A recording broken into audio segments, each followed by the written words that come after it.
Social media ఇన్ఛార్జీలకు, social media బాధ్యులకు, print and electronic media, photo జర్నలిస్టులకు అందరికీ కూడా నమస్కారం. ఈరోజు ఉద్యమాల ఊపిరిగడ్డ ఉస్మానియా యూనివర్సిటీలో గిరిజన లంబాడ విద్యార్థులందరూ కూడా ఈరోజు గిరిజనులపై జరుగుతున్నటువంటి కుట్రలు, కుతంత్రాలు ఏవైతే ఉన్నాయో ఈ గిరిజనులు మేము ఈరోజు గిరిజనులు ఈ తెలంగాణ రాష్ట్రంలో ఉండకూడదు, లంబాడీలు తెలంగాణ నుంచి బయటికి పంపాలనే ఒక కుట్ర జరుగుతూ ఉంది.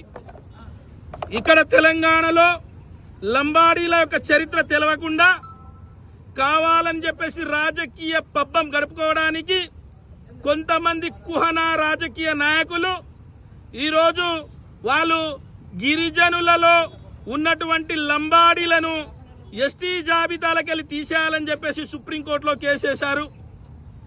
సుప్రీంకోర్టులో కేసు వేసిన దానికి తెలంగాణ రాష్ట్ర ప్రభుత్వం, కేంద్ర ప్రభుత్వం సమాధానం చెప్పాల్సి ఉందని చెప్పేసి గౌరవ సుప్రీంకోర్టు కోరింది. మేము తెలంగాణ రాష్ట్ర ప్రభుత్వానికి, ప్రభుత్వ ప్రధాన కార్యదర్శి రామకృష్ణరావు గారికి, తెలంగాణ రాష్ట్ర ముఖ్యమంత్రి రేవంత్ రెడ్డి గారికి ఉస్మానియా యూనివర్సిటీ విద్యార్థుల చేత ఉస్మానియా యూనివర్సిటీ లంబాడీ విద్యార్థులు PG, PhD, PDF, degree, UG సంబంధించినటువంటి ప్రతి విద్యార్థుల పక్షాన కోరుతున్నాం. లంబాడీలు ఈ జాతి పునర్నిర్మాణంలో ఉన్నారు, తెలంగాణ పునర్నిర్మాణంలో ఉన్నారు, హైదరాబాద్ రాష్ట్ర పునర్నిర్మాణంలో ఉన్నారు. తెలంగాణ తొలి దశ తెలంగాణ ఉద్యమంలో అసువులు బాసిన ఠానూ నాయక్ నుండి మొన్న రేవంత్ రెడ్డి పదవి ఎక్కే ప్రవీణ్ నాయక్ చనిపోయే వరకు కూడా తెలంగాణ రక్తము ఈ తెలంగాణ భూమిలో ఉంది.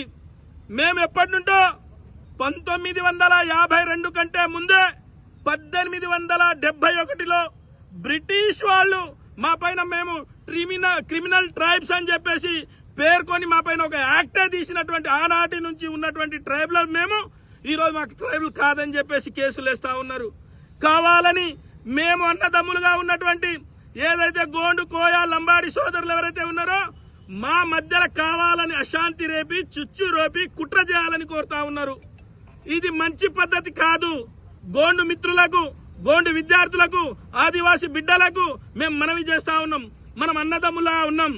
వారి రాజకీయ పబ్బం గడుపుకోవడానికి, వాళ్ళు రాజకీయంగా ఎదగడానికి ఈ రోజు తెల్లం వెంకట్రావు శాసనసభ్యులు గాని, సోయం బాబురావు గారు గాని వాళ్ళు రాజకీయంగా ఎదగాలనే ఆకాంక్షతో మన మధ్యలో కుట్రలు రేపుతా ఉన్నారు. ఖబర్దార్ అని చెప్పేసి మీరు కూడా వాళ్ళపైన కన్నెర్ర చేయాలి.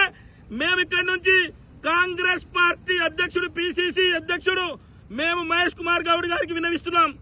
మీ కాంగ్రెస్ పార్టీ విధానం ఏంటి? లంబాడీలు ఎస్టీ జాబితాలో ఉన్నారా లేరా?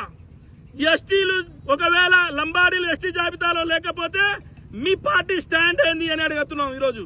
మీరు ఎందుకంటే రేవంత్ రెడ్డి గారికి మాకు డౌట్ వస్తుంది రేవంత్ రెడ్డి గారి పైన. ఎట్లా అంటే రేవంత్ రెడ్డి గారు, తెల్లం వెంకట్రావు గారు కాంగ్రెస్ పార్టీలోకి వచ్చారు, బీఆర్ఎస్ లో కలిసి వచ్చారు.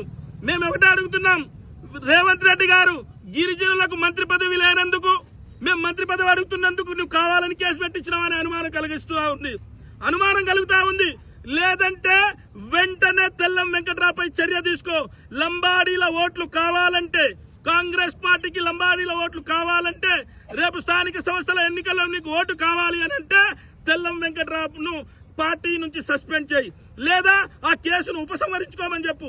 గిరిజన జాతుల మధ్యన అనవసరమైన కుట్రలు చేసి 2017లో కూడా ఇదే రకంగా గిరిజనుల పైన, లంబాడి తాండాల పైన దాడులు, లంబాడి పెట్రోల్ బంకుల పైన దాడులు, లంబాడుల పైన దాడులు చేసి ప్రాణ నష్టం, ఆస్తి నష్టం కలిగించారు.